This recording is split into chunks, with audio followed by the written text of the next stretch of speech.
September nanti, Garuda Muda akan kembali mentas. Kualifikasi Piala Asia U23 akan digelar di Sidoarjo. Dan publik Indonesia tentu menaruh harapan besar. Namun, kali ini ada kabar kurang menyenangkan. Timnas U23 harus tampil tanpa sejumlah pilar abroad andalan seperti Justin Hubner, Ivar Janner, Marcelino Ferdinand, Elkan Bagot, dan Mauro Zylstra. Bagaimana dampaknya untuk Garuda Muda? Mari kita bahas bersama. Ready for the first time and beating Australia. It is a really significant goal for his club side, Venezia. Cool as you like. Botswana blows as well, but Indonesia lead.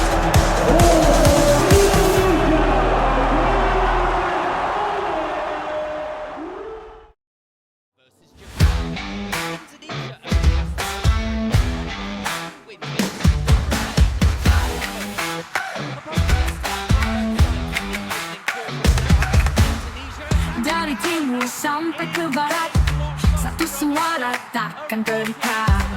Merah putih terus berkibar, Garuda terbang mimpi membakar. Absennya pemain abroad. 3 nama berikut adalah wajah utama timnas U23 di putaran final Piala Asia lalu. Justin Hubner yang kokoh di lini belakang, serta Ivar Janner dan Marcelino yang menjadi motor di lini tengah.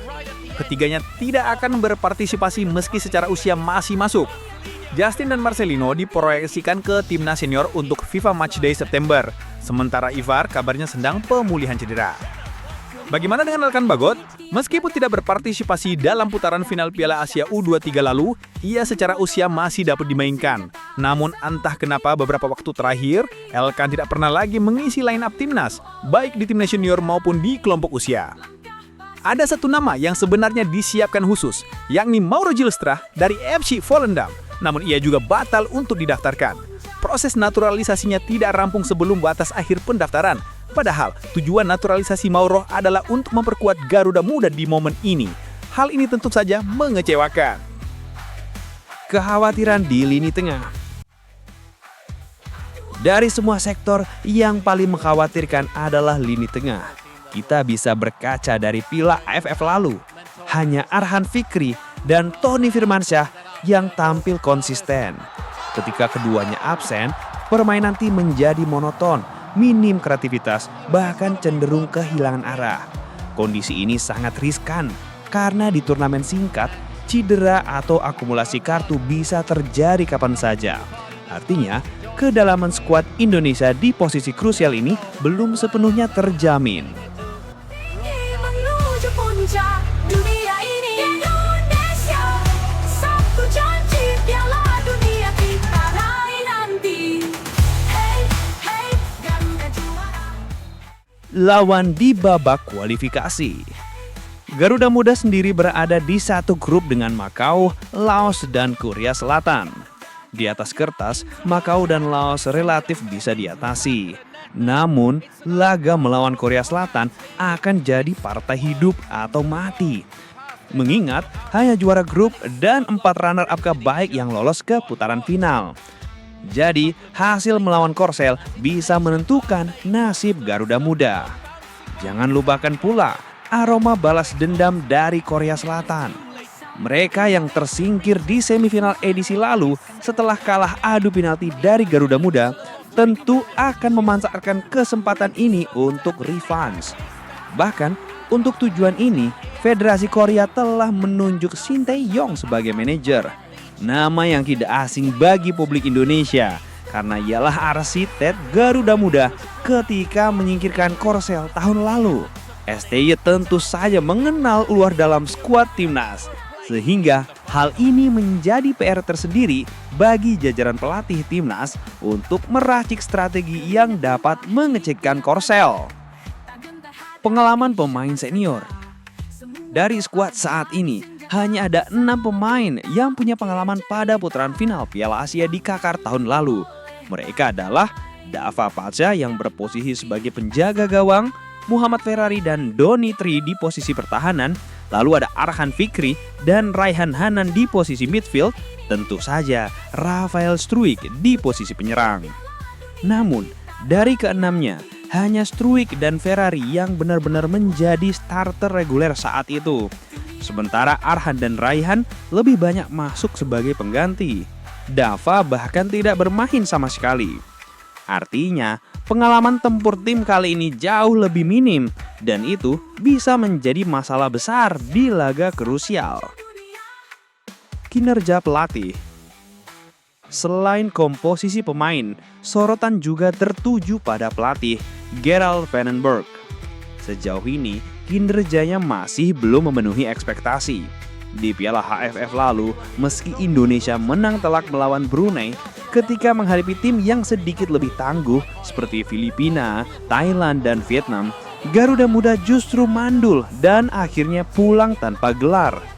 Ini tentu jadi ujian serius. Van den Berg harus menemukan formula terbaik agar Garuda Muda tampil lebih solid, terutama dalam membangun kreativitas di lini tengah.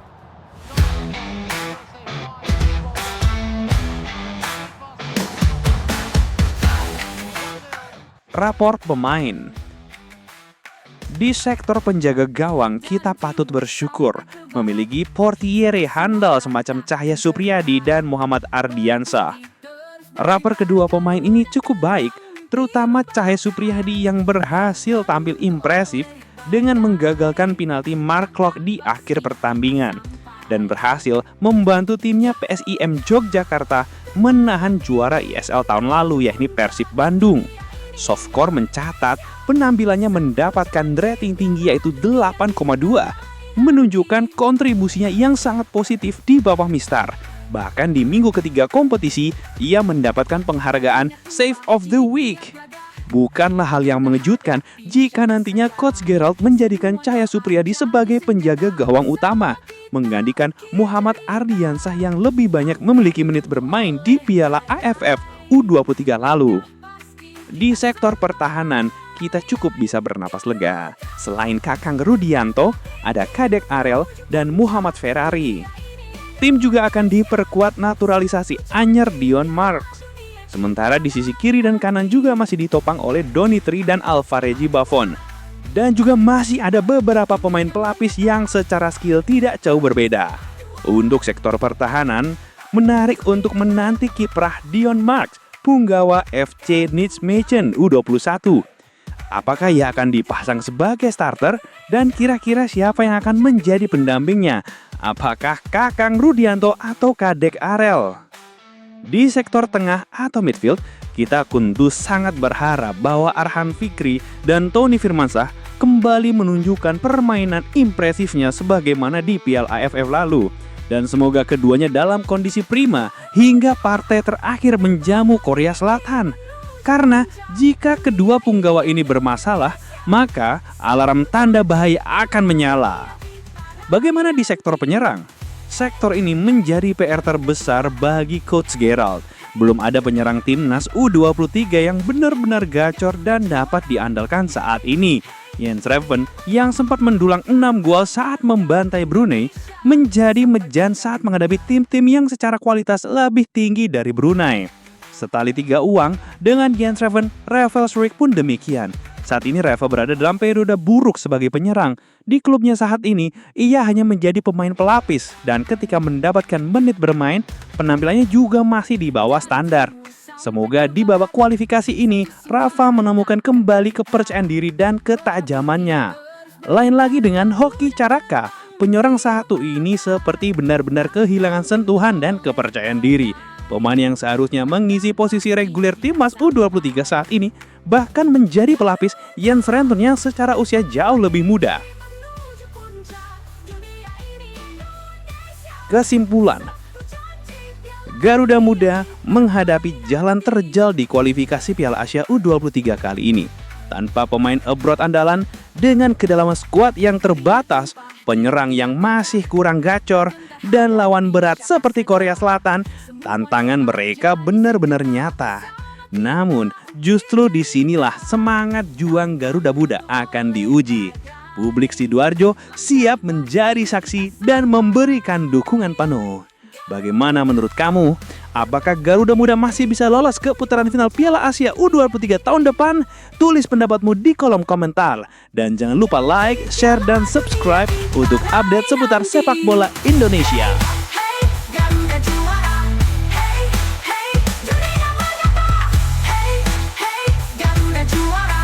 Hey, hey, dunia menyapa. Garuda, Garuda Indonesia sampai puncak dunia.